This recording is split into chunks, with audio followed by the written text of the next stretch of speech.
இதில் வந்து ஐஃபோன் எடுத்துகிட்டு டக்குன்னு யார் டெல் மீ ரைட் நவ் இந்த middle of the shoot I will call you back okay. அதாவது இந்த இங்கிலீஷை வந்து நான் கேம் ஆஃப் த்ரோன்ஸ் பிரேக்கிங் பேடில் தான் இந்த மாதிரி ஆங்கிலங்கள் கேள்விப்பட்டேன்.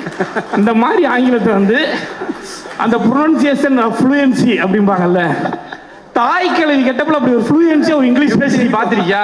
படத்தில் கூட நீங்கள் பார்க்க முடியாது, நான் பார்த்துருக்கேன். லைவின் உச்சம் மனைவின்னு சொல்ல மாட்டேன் தம்பி, மனைவி தான். சரியா? இது வேற ஏன் கொளுத்தி போடுற ஃப்ளோவில் பேசிட்டு விட்றா. இதே தான் ஸ்பாட்லேயும் நடக்கும், விட மாட்டாங்க நம்மளை. எல்லாரும் சொல்லுவாங்க 2 மணி நேரம் அவர்கிட்ட அப்படியே கதையை கேட்டேன், அப்படியே ஃபுல்லாக நேரேஷன் பண்ணார், அப்படி பேசினார், 2 மணி நேரம் எந்திரிச்சு போகவே முடியல அப்படின்லாம் சொன்னாங்க. நான் சத்தியமாக அவர்கிட்ட கதையே கேட்கல. எப்போ பார்த்தாலும் போனவர் அங்கே போய் சொல்லு, அங்கே போய் சொல்லு, அங்கே போய் சொல்லு, அங்கே போய் சொல்லு, இங்கே போய் சொல்லு, இங்கே போய் சொல்லு, பட முடியல. எனக்கு கதையே மறந்து போச்சு. அந்த டைட்டில் என்ன வைக்கிறோம்னு தெரியல, எனக்கு என்ன பேர் வைக்கணும்னு யோசிச்சுட்டே இருப்பாங்க. ராதியா அவர்களுக்கு மகனாக பண்ணணும் அப்படின்னு என்கிட்ட சொன்னாங்க. நான் சொன்னேன் கார்த்திட்ட மேனேஜர்கிட்ட, நான் மகனாக பண்ணுறது அவங்களுக்கு ஓகேவான்னு கேளுங்க. வித்து மேக்கப் 6:30, மேனேஜர் ஃபோன் பண்ணுறது, sir with makeup 6:30, sir with makeup 7 o'clock அப்படிம்பாங்க. அங்கேருந்து நம்ம வரணும். ஆனால் ராதியா மேடம் வந்தாங்கன்னா அவங்க மேக்கப்புக்கு 3 மணி நேரம் ஆகும்ல, அப்போ தானே காம்படிஷன் ஆரம்பிக்கும். அப்போ 11 மணிக்கு வாங்கம்பாங்க. நான் கேரவனில் கத்துவேன், வாழ்க ராதிகா, வாழ்க ராதிகா. இது வரைக்கும் கமலஹாசன் ரசிகரா யார் நடிச்சிருக்காங்கன்னு தெரியல, இனிமேல் யார் நடிக்க போகிறாங்கன்னு தெரியல. ஆனால் எனக்கு சிவா கொடுத்த இந்த கமலஹாசன் ரசிகரா கமல் உப்ளியான், என் பேர் என்னை உப்ளியான், ஆனால் எனக்கு கமல் உப்ளியான் நான் மாற்றிக்கிட்டேன். என் மனைவி பேர் அபிராமி, என் மகன் பேர் சுருதிஹாசன், என் மக பேர் சுருதிஹாசன், என் மகன் பேர் கமலஹாசன்னு இந்த படத்தில் நடிச்சிருக்கேன். இனிமேல் என்னை மாதிரி கமல் ரசிகனா யாராவது ஒருத்தர் நடிக்க சொல்லுங்கப்பா. அண்ணன் வந்து எல்லாருக்கும் வணக்கம். எல்லோரும் எப்படி இருக்கீங்க? நல்லா தான் இருப்பீங்க. சரி ரைட்டு, டக்குன்னு விஷயத்துக்கு போயிடுவோம். புரியுது எனக்கு புரியுது, அதனால் டக்குன்னு போயிடு. அண்ணன் வந்து ஃபஸ்ட்டு சன் ஆஃப் தாய் கிழவி, அண்ணன் செகண்ட் சன் ஆஃப் தாய் கிழவி, நான் தேர்ட் சன் ஆஃப் தாய் கிழவி. ரொம்ப மகிழ்ச்சியாக இருக்குது.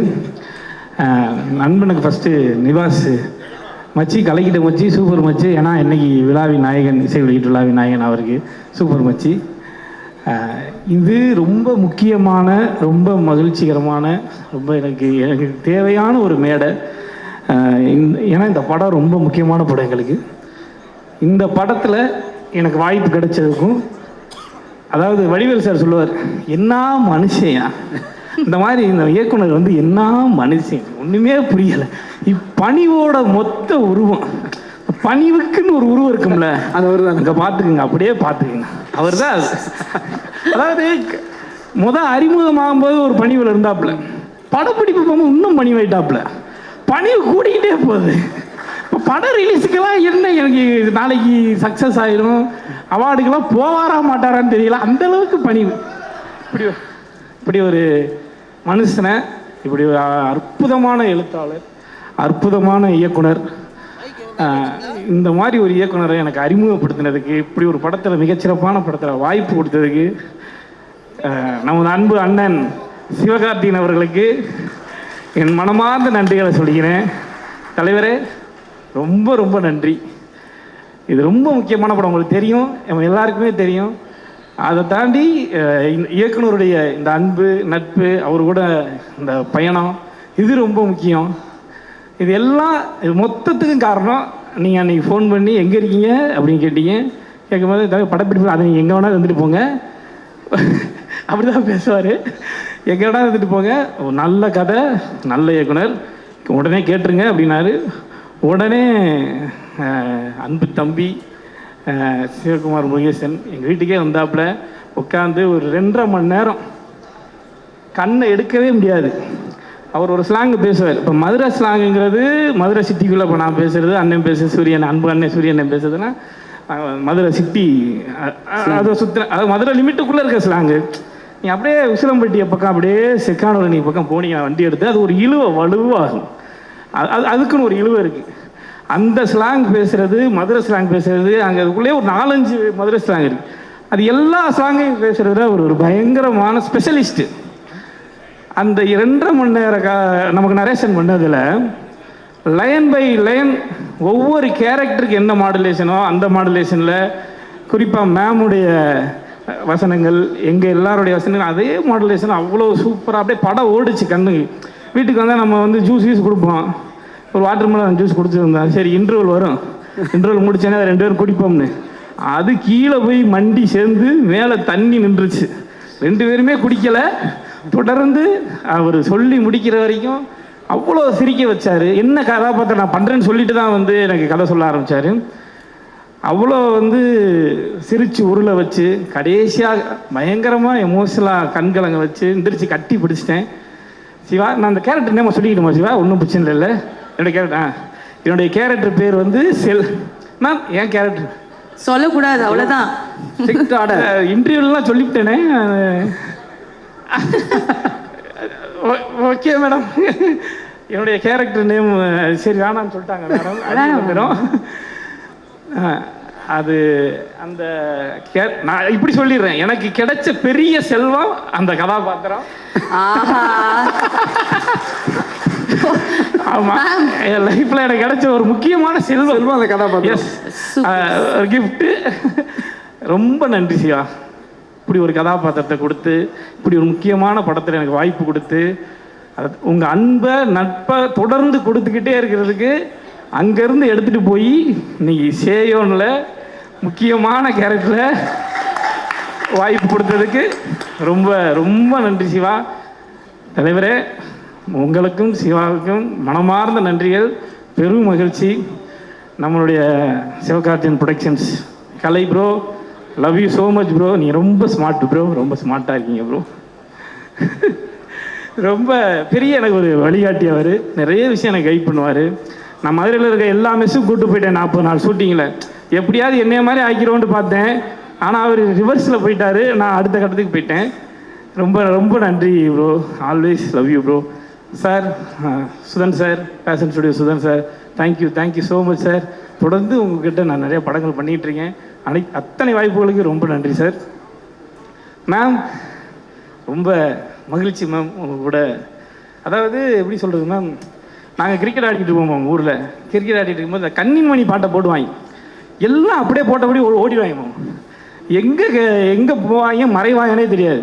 தெருவில் ஒளிஞ்சு பிடிச்சி விளாண்டுக்கிட்டு இருப்போம். உங்கள் பாட்டை கேட்டோன்னே உள்ளே ஓடிடுவாங்க மேம். நிறைய இருக்குது மேம், நிறைய பெனிஃபிட்ஸ் இருக்குது. பட் நான் இதை பகிர்ந்துக்கிறேன்னு நினைக்கிறேன் மேம். ரொம்ப நான் இப்போ சிவா கிட்ட கேட்ட கதை சொல்லி முடிச்சேனே, சிவா மேம் ரொம்ப எங்கே இருப்பாங்களே, நீங்கள் எப்படி இந்த கதை அந்த பணிவிலேயே ஒரு கெத்து இருக்கும் தெரியுமா? பணிவு கெத்து இதுக்கு பேர். நீங்கள் பாருங்கண்ணே ஷூட்டிங்கில் அப்படின்னாப்புல, ஷூட்டிங் ஸ்பாட்டில் நீங்கள் பாருங்க அப்படின்னாப்புல. சரி என்ன தான் செஞ்சுருக்காங்கன்ட்டு பார்ப்போம் அப்படின்னு நாங்கள்லாம் உட்காந்துக்கிட்டு இருக்கோம். நாங்கள் அன்னைக்கெல்லாம் உட்காந்து பார்த்துக்கிட்டு, ஆனால் எனக்கு முடிச்சிடறேனே, புரியுது, எனக்கு புரியுது. ஏன்னா நீங்கள் அதுக்கப்புறம் 7 மணி நேரம் எடுப்பீங்க எனக்கு தெரியும், அதனால் பேசி நீங்கள் பாருங்கண்ணேனாப்புல மேம் இறங்கி வந்தாங்க தெரியும்.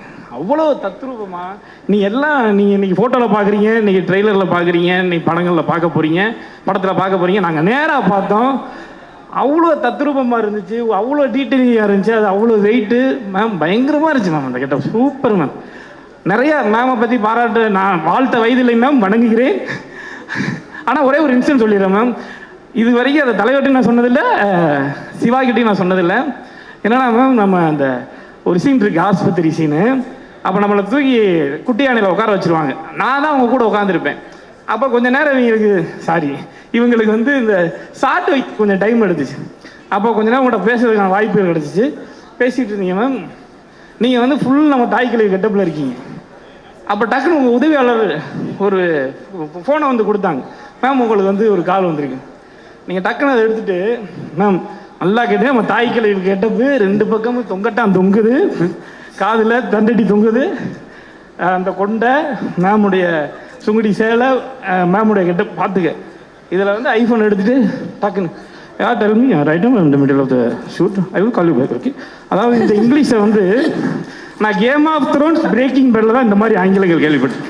இந்த மாதிரி ஆங்கிலத்தை வந்து அந்த ப்ரொனன்சியேஷன் ஃப்ளூயன்சி அப்படிம்பாங்கல்ல, தாய் கிழவி கெட்டப்பில் அப்படி ஒரு ஃப்ளூயன்ஸியாக ஒரு இங்கிலீஷ் பேசி நீ பார்த்துருக்கியா? படத்தில் கூட நீங்கள் பார்க்க முடியாது, நான் பார்த்துருக்கேன். நான் அப்படியே பார்த்தேன். இது சூப்பராக இருக்கே, நம்ம அப்பத்தாக்கெல்லாம் அம்மாச்சிக்கெல்லாம் இந்த மாதிரி ஆங்கிலம் பேசுனா எப்படி இருக்கும்? ஏன்னா நான்லாம் இங்கிலீஷே இங்கிலீஷ்ன்றேன் பார்த்தியா, அது நான் இங்கிலீஷே மதுரை ஸ்லாங்கில் பேசுகிறேன். Did you finish the homework or not? No, go kneel down tomorrow bring parents. இதுதான் நமக்கு தெரிஞ்ச இங்கிலீஷ். அது மாதிரி மேம் பக்கத்துலேருந்து மேம் நடித்ததை நிறைய இருக்குது, அதைங்கெல்லாம் ஷேர் பண்ணட்டும். ரொம்ப மகிழ்ச்சி. மொத்தமாக இந்த படம் வந்து ரொம்ப முக்கியமான படம். சரத் சார் சொன்ன மாதிரி விமன் இண்டிபெண்டன்ஸை பற்றி பேசுது, ரொம்ப அவசியமான ஒரு அரசியலை பேசுது, ரொம்ப பொலிட்டிக்கலி ரொம்ப சரியான படம். இப்படி ஒரு படத்தில் எங்களுக்கு வாய்ப்பு கொடுத்ததுக்கு இந்த சிவகார்த்திகேயன் தலைவருக்கு, சிவமுருகேசன் எங்கள் அன்பு தம்பி இயக்குனருக்கு, பேஷன் ஸ்டுடியோ சுதன் சாருக்கு, கலைபுரோக்கு எல்லாருக்குமே ரொம்ப பெரிய நன்றிகள். ரொம்ப மகிழ்ச்சி இருக்குது. Eagerly waiting for Seyon. எங்கள் அன்பு அண்ணன் சூரிய அண்ணன் கூட வந்து இப்போ மண்டாடி அண்ணனுடைய அன்பால் நடிச்சுக்கிட்டு இருக்கேன். இப்போ அடுத்த அதில் சந்திப்போம் நம்ம. ரொம்ப மகிழ்ச்சி. தேங்க்யூ. சூப்பர், நன்றி.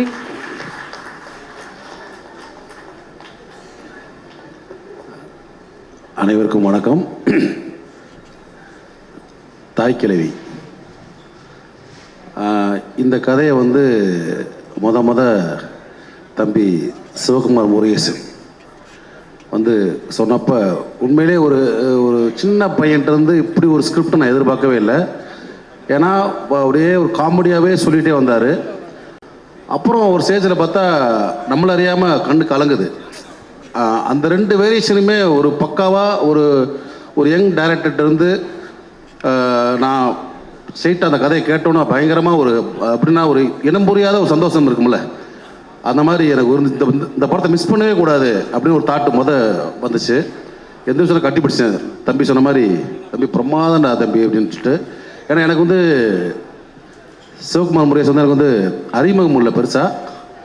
ஆனால் தம்பி சிவாலாம் சொல்லி வந்து பார்த்தாங்க. உண்மையிலே ரொம்ப எப்படி சொல்ல ஒரு பெருமைக்குரிய படத்தில் நானும் இருக்கேன்றது எனக்கு ரொம்ப சந்தோஷம். ஏன்னா இந்த படம் வந்து எப்படின்னா ஒரு ஆர்டிஸ்ட்டுக்குமே ஒரு நல்ல ஒரு கேரக்டர் கிடைக்கணும்னு தான் எப்பயுமே எதிர்பார்த்து உட்காந்துருப்போம். நிறைய படங்கள் பண்ணுவோம், அதான் சொல்லுவாங்க பேருக்கு 4 படம் சோருக்கு 4 படம்னு, அந்த மாதிரி வண்டி ஓடும். ஆனால் இந்த படம் வந்து எப்படின்னா முழுக்க ஒரு திருப்தியான ஒரு படம். எப்படின்னா வந்து இப்போ இந்த கோவில் யானையெல்லாம் கொண்டு போய் காட்டில் போய் முகாமில் விடுவாங்கல்ல 2-3 மாதம், புத்துணர்ச்சி முகாம். அந்த மாதிரி இந்த படம் எங்களுக்கு வந்து ஒரு புத்துணர்ச்சி முகாம் மாதிரி ஒரு 2 மாதம் 1.5 மாதம் நாங்கள் வந்து அந்த வில்லேஜில் போய் புத்துணர்ச்சியாக இருந்தோம். ஏன்னா ஒரு நாளுமே ஒரு சீன் நடிக்கிறப்பையும் அவ்வளவு ஃப்ரெஷ்ஷாக ஒரு ரைட்டிங் ஸ்டைல் சீனு, அதே மாதிரி பர்ஃபார்மன்ஸ் சைடு எல்லாமே எங்களுக்கு வந்து ஒரு ஃப்ரெஷ்ஷாக சொல்லி கொடுத்தாப்புல சிவகுமார் முருகேசன். எங்களுக்குள்ள ஒரு பயங்கரமான ஒரு ஆரோக்கியமான ஒரு போட்டி இருந்துச்சு. டயலாக் பேசலையாகட்டும், நடிக்கலையாகட்டும். ஏன்னா வந்து எல்லாருமே வந்து எப்படி சொல்கிறதுனா ஒரு ஹீரோ லெவலில் இல்லை, அதே மாதிரி ஒரு பெரிய ஆர்டிஸ்ட்டு அந்த மாதிரி இல்லை, ஒரு கேரக்டரை பெருசாக பண்ணுற மாதிரி ஆள் இல்லை. எல்லாமே ஒரு மிடில் ஸ்டேஜ் நினைக்கிறேன். ஐ திங்க் தப்பா நினைக்கிறேன் தம்பி. எங்களுக்கு இந்த வாய்ப்புகளை வந்து இந்த ஒரு சகோதர கேரக்டர் நாங்கள் 3 பேர் பண்ணோம். மூத்த ஒரு புலி, நான் செகண்டு, தம்பி வந்து 3வது. இது இல்லாமல் முத்துக்குமார், முனிஷ்காந்த், இளவரசண்ணே, ரேச்சல், எனக்கு மனைவி அடைச்ச நிரோசா, இவருக்கு மனைவி அடைச்ச அவங்க எல்லாருமே வந்து அந்த மதுரையை சார்ந்தவங்க ரொம்ப பிரமாதம் பண்ணாங்க. ஏன்னா வந்து ஒரு லைவின் உச்சம். மனைவிகள்னு சொல்ல மாட்டேன் தம்பி, மனைவி தான். சரியா? இது வேற ஏன் கொளுத்தி போடுற ஃப்ளோட பேசிட்டு விடுறா. இதே தான் ஸ்பாட்லேயும் நடக்கும், விட மாட்டாங்க நம்மளை. இந்த மாதிரி வந்து ஒரு அற்புதமான படம் கண்டிப்பாக வந்து. ஏன்னா வந்து நம்ம ஒரு சின்ன வயசுலேருந்து பார்த்த ராதியா மேடம், ஸ்ரீபிரியா மேடம் இவங்களாம் இருக்காங்க. இல்லை மேடம்,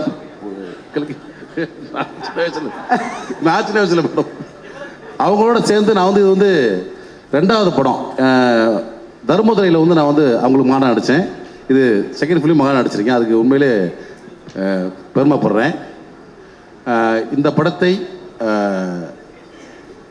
தயாரித்த சுதன் சார் அவர்களுக்கும் எஸ்கே அவர்களுக்கும் ரொம்ப நன்றி சார். ஏன்னா ஒரு தரமான கதையை வந்து தேர்ந்தெடுத்து இந்த படத்தை பண்ணலாம். ஏன்னா இதில் வந்து ஸ்டார் கேஸ்ட் அது மாதிரிலாம் கிடையாது, ஹீரோஸ் கிடையாது, ஒரு கிளவி வச்சு ஒரு கதை.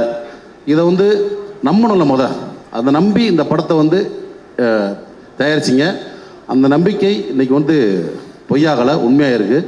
தம்பி சிவகுமார் முருகேசனோட உழைப்பு, அவருடைய கிரியேட்டிவிட்டி, இதில் ஒரு ஃப்ரேமும் ஒரு விஷயமும் ஆர்டிஸ்ட் நடித்தோம்னா அதுக்கு முழுக்க முழுக்க காரணம் வந்து தம்பி சிவகுமார் முருகேசன் தான்.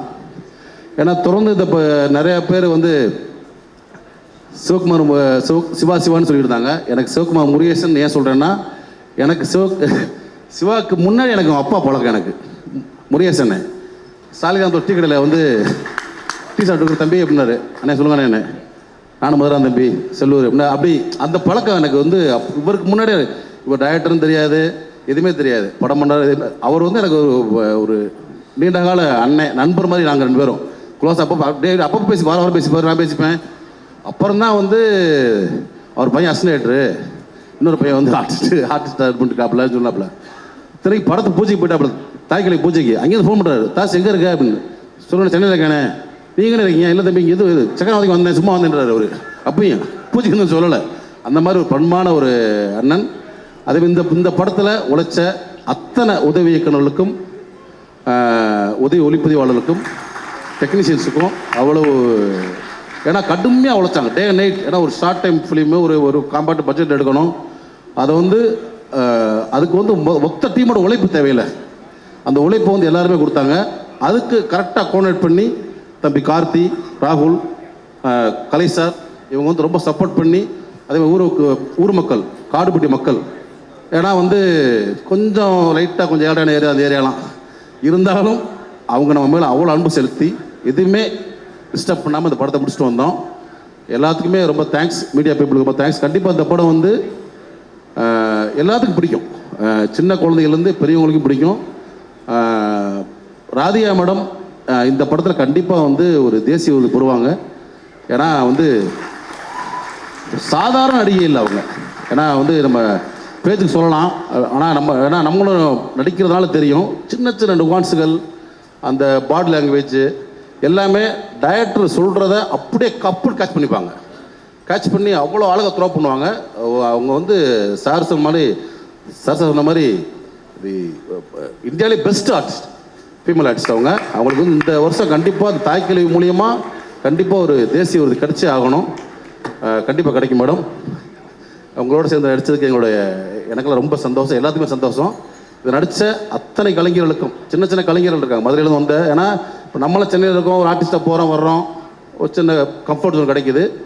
ஆனால் மதுரை மாவட்டத்தை சுற்றி படங்கள், சின்ன சின்ன படங்கள் எடுக்கிறப்போ அங்கே உள்ள கலைஞர் இருக்காங்கல்ல, அவங்க வந்து எந்த கம்ஃபர்ட் ஜோனுக்குமே அவங்கள ஆட்படுத்தாமல் ஒன்லி கலை நடிக்கணும், முன்னேறணும் அப்படின்னு நினச்சிட்டு வந்து ரொம்ப சாக்ரிஃபைஸிங்காக பண்ணுறாங்கல்ல, அவங்களுக்கு என்னுடைய அத்தனை கலைஞர்களுக்கும் என்னுடைய வாழ்த்துக்கள், நடிகர்களுக்கு வாழ்த்துக்கள். இந்த தருணத்தில் வந்து என்னுடைய நண்பர் அண்ணன் முருகேசனையும் அம்மாவையும் மேடைக்கு கூட்டு நினைக்கிறேன். ஏன்னா சிவகுமார் தெரியறதுக்கு முன்னாடி எனக்கு முருகேசன் என்ன பழக்கம். அண்ணே வாங்க அண்ணே, அம்மா வாங்கம்மா, தம்பி ஜெய் வாங்க, அவங்க ஃபேமிலியை கூப்பிட்டு நினைக்கிறேன். ஏன்னா அவங்களுக்கு இது வந்து ஒரு பெருமையான தருணம்.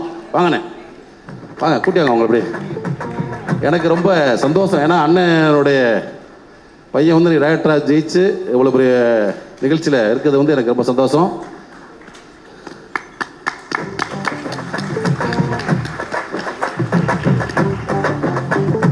ஜெய் வாங்க, ஜெய் தம்பி ஜெய். இது வந்து சிவகுமார் முருகேசனோட அண்ணன். இவர் ரொம்ப காலமாக சினிமாவில் இருக்கார், ஆர்டிஸ்டாக இருக்கார்.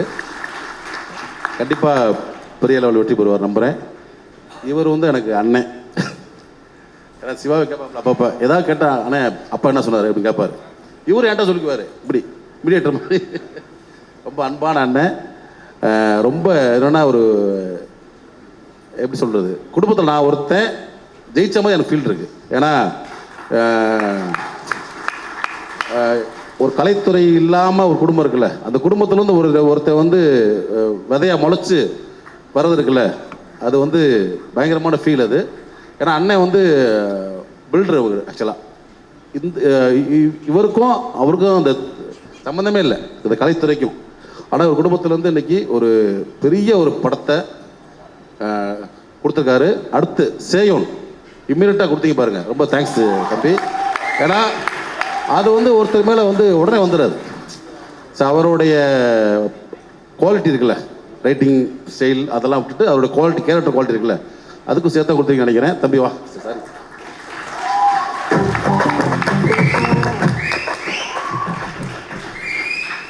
அதனால் இந்த குடும்பத்தில் ஒருத்தனா நான் எல்லாத்துக்கும் நன்றி சொல்லிக்கிறேன்.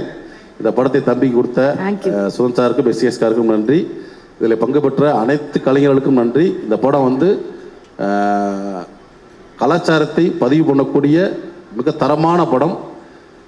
எல்லாரும் குடும்பத்தோட ஒரு ஃபெஸ்டிவல் மூவியாக போய் பார்க்கலாம் அந்த படத்தை. ஏன்னா ஒரு எப்படி சொல்கிறது, குடும்பமாக பார்ப்போம்ல, அந்த மாதிரி ஒரு படம். கண்டிப்பாக எல்லாரும் பாருங்கள். உலகமெல்லாம் இருக்க தமிழர்கள் இந்த படத்தை பார்த்து கொண்டாடுவாங்க நம்புகிறேன். கொண்டாடுங்க. தேங்க்யூ. Thank you sir. நன்றி நன்றி. தேங்க்யூமா. தேங்க்யூப்பா for coming on stage. Thank you அண்ணா. சிங்கப்பூலிண்ணா ஒரு சில வார்த்தைகள்ண்ணா ப்ளீஸ்ண்ணா. சிறப்புண்ணா. இந்த தம்பி ஏதோ சூரிய ஏதோ சொல்ல வரான், சொல்ல வேணும். இது எல்லாருக்கும் ஒன்று இருக்கும், நம்ம வந்து பேசும்போது எல்லோரும் நல்லா இருக்கீங்களான்னு கேட்டு பேசுவோம். அதான். அனைவருக்கும் வணக்கம். இது தம்பி சிவகார்த்திகேயன் அவர்களுக்கும், சூர்யா அவர்களுக்கும், இயக்குனர் சிவா அவர்களுக்கும், எங்கள் சுதன் சார் அவர்களுக்கும், மிகப்பெரிய நடிகை, மிகப்பெரிய ஒரு ஆளுமையான ஒரு ராதிகா மேடம் அவர்களுக்கும் என்னுடைய வணக்கத்தை சொல்லிக்கிறேன். ஸ்ரீபிரியா மேடம் உங்களுக்கும் என்னோடய வணக்கம் மேடம். நிரேஷா மேடம் எப்படி இருக்கீங்க? ஓகே. எல்லோரும் எல்லா எடிட்டர், மியூசிக் டைரக்டர்ஸ் எல்லாருக்கும் வணக்கம். இளவரசண்ணே, முத்து எல்லாருக்கும் வணக்கம். இந்த படம் வந்து ஒரு 2 வருஷத்துக்கு முன்னாடி நான் அந்த கதையை கேட்டேன். ஃபஸ்ட்டு நான் கேட்கல, முத்துக்குமார் எனக்கு ஃபோன் பண்ணி, அண்ணே நேற்று ஒரு கதை கேட்டேன், ரொம்ப நல்லா இருக்குது, அது ஒரு கம்பெனி, அந்த கம்பெனிலேருந்து அண்ணே கேரக்டர் சொல்லும்போது உங்கள் பேரை சொல்லி சொன்னாங்க அப்படின்னாரு. நல்லா இருக்கா முத்து அப்படின்னேன். நல்லா இருக்கு, சூப்பராக இருக்குண்ணே, அது உங்கள் கேரக்டர் ரொம்ப நல்லா இருக்குண்ணே. சரி பண்ணுவோங்க. எல்லாரும் சொல்லுவாங்க. 2 மணி நேரம் அவர்கிட்ட அப்படியே கதையை கேட்டேன். அப்படி ஃபுல்லாக நேரேஷன் பண்ணார், அப்படி பேசினார். 2 மணி நேரம் எந்திரிச்சு போகவே முடியல அப்படின்லாம் சொன்னாங்க. நான் சத்தியமாக அவர்கிட்ட கதையே கேட்கல. அவர் என்கிட்ட வந்து கதை சொன்னதா சரித்திரமே இல்லை. ஃபோன் பண்ணார், நல்லா இருக்கா, நல்லா இருக்குல்ல, நல்லா இருக்கியா, யார் பண்ணுறா, அண்ணே சிவகார்த்திகேயன் பண்ணுறாரு. அப்படியா, சரியா, எல்லாம் நடிக்கிறாங்களா, சரியா. இப்போ சிவகார்த்திகேயன் அவர் எப்படி செலக்ட் பண்ணியிருந்தா, அந்த கதையை ஓகே பண்ணியிருந்தா, அதை எப்படி படம் எடுப்பார், அதில் போய் எதுக்கு பண்ணணும்? ஏன்னா நான் அஜித் படம் பண்ணும்போதெல்லாம் எனக்கு தெரிஞ்சு 600 பேர்கிட்ட கதை சொன்னேன். 600 பேர்கிட்ட கதை சொன்னேன். எப்போ பார்த்தாலும் போனவர் அங்கே போய் சொல்லு, அங்கே போய் சொல்லு, அங்கே போய் சொல்லு, அங்கே போய் சொல்லு, இங்கே போய் சொல்லு, இங்கே போய் சொல்லு. படம் முடியல, எனக்கு கதையே மறந்து போச்சு. நான் பட்ட பாடு இருக்கே, ஐயா கேட்க நேர் பூசாரிட்டெல்லாம் சொல்லியிருக்கேன், நல்லா பூஜை பண்ணுங்க, இந்த படம் ஓடணும்னு. ஆனால் அந்த படத்தில் அந்த டைட்டில் என்ன வைக்கிறோம்னு தெரியல, எனக்கு என்ன பேர் வைக்கணும்னு யோசிச்சுட்டே இருப்பாங்க. எனக்கு ஒரு நாள் கூப்பிட்டு வச்சு, உன் பேர் சிங்கப்புலி இல்லை, உன் பேர் சத்யாம்பாங்க. சரின்னு சொல்லி ஒரு அர்ச்சனை பண்ணேன், சத்யான்னு. அப்புறம் என் அர்ச்சனைலாம் கூப்பிட்டு போய், என்ன சார் இன்றைக்கி சத்யாவா? அப்படி சார். நாளைக்கு சார் என்னைக்கு ஷூட்டிங் கேட்க மாட்டாங்க, இன்றைக்கி உங்கள் பேர் என்னன்னு கேட்பாங்க. இல்லை இன்றைக்கி பேர் வைக்கல. ஆனால் ஒரு 50 ரூபா வாங்கிட்டு போய் பூசாரிகிட்ட கொடுத்து ஒரு அர்ச்சனை பண்ணுங்கன்னாங்க. அதை என்ன அர்ச்சனைன்னு கேட்டால், பூசாரி யாருக்கு அர்ச்சனைன்னாரு, அண்ணனுக்கு தான் அர்ச்சனை. அண்ணனுக்கு பேர் என்ன? அண்ணனுக்கு இன்னும் பேரே வைக்கலன்னா. ஏன்னா இப்போ பூஜை எதுக்கு? அண்ணனுக்கு நல்ல பேர் வைக்கணும்னு ஒரு அர்ச்சனை பண்ணுங்கன்னு. இந்த படம் ஸோ எனக்கு ரொம்ப எஸ்கே ப்ரொடக்ஷனில் டான் பண்ணேன், அது மிகப்பெரிய ஹிட்டு. பேஷன் ஸ்டுடியோ மகாராஜா பண்ணேன், பெரிய ஹிட்டு. இந்த சென்டிமெண்ட்டே எனக்கு வந்து மிகப்பெரிய எழுச்சியையும் எனக்கு கொடுத்துருக்கு. முக்கியமாக ராதிகா அவர்களுக்கு மகனாக பண்ணணும் அப்படின்னு என்கிட்ட சொன்னாங்க. நான் சொன்னேன் கார்த்திகிட்ட, மேனேஜர்கிட்ட, நான் மகனாக பண்ணுறது அவங்களுக்கு ஓகேவான்னு கேளுங்க. ஏன்னா நம்மளுக்கு இன்ஃபினிட்டிவ் ஹெட்டு, அது எங்கே போய் முடியுதுன்னே தெரியாது. இன்ஃபினிட்டிவ் அது எங்கே போய் தெரியுது. அவர் எனக்கு மகனா, அவர் அவர் அவர் எனக்கு மூத்த பிள்ளையா அப்படின்னு ஏதாவது கேட்டுருவாங்களோ அப்படின்னு நான் பயந்துக்கிட்டே இருந்தேன். ஆனால் என்னை அதை பார்த்தெல்லாம் ஒன்றும் பேசலை, அது மாதிரி ஒன்றும் கேட்கல. அவங்க ப்ரொஃபஷனில் அவங்களோட ஆக்டிங்லேயே இருந்தாங்க. அதில் எனக்கு ஒரு மிகப்பெரிய ஒரு விஷயம் என்னென்னா, நாங்கள் இருக்கும்போது வித்து மேக்கப் 7 o'clock சூரிய, வித்து மேக்கப் 6:30, மேனேஜர் ஃபோன் பண்ணுறது, sir with makeup 6:30, sir with makeup 7 o'clock அப்படிம்பாங்க. அங்கேருந்து நம்ம வரணும். ஆனால் ராதிகா மேடம் வந்தாங்கன்னா அவங்க மேக்கப்புக்கு 3 மணி நேரம் ஆகும்ல, அப்போ தானே காம்படிஷன் ஆரம்பிக்கும். அப்போ 11 மணிக்கு வாங்கம்பாங்க. நான் கேரவனில் கத்துவேன், வாழ்க ராதிகா, வாழ்க ராதிகா, வாழ்க ராதிகா. ஏன்னா இவங்க வந்து 11 மணி தானே ஆகும், நம்ம 10 மணிக்கு போனால் போதும்ல. இன்றைக்கி ராதிகா மேடம் ஊருக்கு போயிட்டாங்கன்னா திக்குனாயிரும், ஐயோ வித்து மேக்கப் 6:30. இந்த தாய் கிழவியில் ஒன்றே ஒன்று சொல்கிறேன் மேடம், எதுவும் இதை பற்றி ஓப்பனாக சொல்லக்கூடாதுன்னு சொல்லியிருக்காங்க. ஏன்னா என்னோட அன்பு மிகப்பெரிய அன்பான ஆள். சிங்கப்பிள்ளை நீ கதை சொல்கிற, எப்போ வேணாலும் பண்ணலாம் அப்படின்னு சொல்கிற. நான் ஜானகிராமன்லேருந்து வேலை பார்க்குற எங்கள் சரத்குமார் சார் வந்து சொன்னார், அவர்கிட்ட ஒர்க் பண்ணிக்கிட்டு இருக்கும்போது என்ன சொன்னார், அவரை நீங்கள் கட்சி ஆரம்பிக்கும்போது நான் தான் அவரை அப்படி இடுப்பில் வச்சு அப்படி தூக்கி சேரிங் கிராஸ் ஹோட்டலில் அன்னைக்கு இரவு சொன்னேன். நான் நீங்கள் கட்சி ஆரம்பிங்க சார், நீங்கள் பாருங்கள் ஒரு கட்சி தலைவராகவே நான் அன்றைக்கி சொன்னேன். நான் ஹவாலியான்னு ஒரு சாங் நடந்துச்சு, அதில் ஆக்சிடெண்ட் ஆகி அவர் கோவா ஷூட்டிங் வர முடியாமல் போச்சு. அசிஸ்டன்ட் கேமராமேனாக இருந்தார். ஸோ எனக்கும் அவருக்கு ஒரு மிகப்பெரிய ஒரு பந்தம் இருக்குது. அவர் வந்து என்னை அவ்வளோ நேசிப்பார். அவரே சொல்லிட்டு போயிட்டார், நீ கமல்ஹாசன் ரசிகராக நடிச்சிருக்கேன்னு. ராதிகா மேடமோட மேக்கப் மேன் தான் எனக்கு வந்து ஒரு கமல்ஹாசன் மாதிரி ஒரு டாட்டு வந்து இப்படி குத்தி ஒரு டாட்டு குத்திருந்தாங்க. அந்த டாட்டு வந்து நீங்கள் 27 நீங்கள் பாருங்கள். இது வரைக்கும் கமல்ஹாசன் ரசிகராக யார் நடிச்சிருக்காங்கன்னு தெரியல, இனிமேல் யார் நடிக்க போகிறாங்கன்னு தெரியல. ஆனால் எனக்கு சிவா கொடுத்த இந்த கமல்ஹாசன் ரசிகராக கமல் உப்ளியான், என் பேர் என்னை உப்ளியான், ஆனால் எனக்கு கமல் உப்ளியான் நான் மாற்றிக்கிட்டேன். என் மனைவி பேர் அபிராமி, என் மகன் பேர் சுருதிஹாசன், என் மக பேர் சுருதிஹாசன், என் மகன் பேர் கமல்ஹாசன்னு இந்த படத்தில் நடிச்சிருக்கேன். இனிமேல் நான் சவால் விடுறேன், என்னை மாதிரி கமல் ரசிகனா யாராவது ஒருத்தர் நடிக்க சொல்லுங்கப்பா.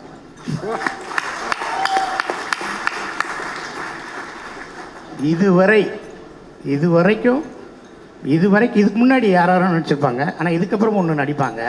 ஆனால் ஒரு மதுரை மாவட்டத்தில் பிறந்த ஒருத்தன் கமல் வெறியன்னு ஒருத்தர் இருப்பான்ல, கமலுக்கு அப்படி ரத்தத்தை பாய்ச்சுவான்ல, மண்ணில் விடுவான்ல, அது மாதிரி அவரோட ரசிகராக நான் பண்ணியிருக்கேன். அது சார் ப்ரொஜெக்ஷன் பார்க்கும்போது ரொம்ப ரசித்தாராம், சிரித்தாராம். அதோட full and full credit goes to என் தம்பி சிவா டைரக்டருக்கு. தம்பி நிறைய எழுதியிருந்தார், நானும் கொஞ்சம் லேசாக போட்டேன்.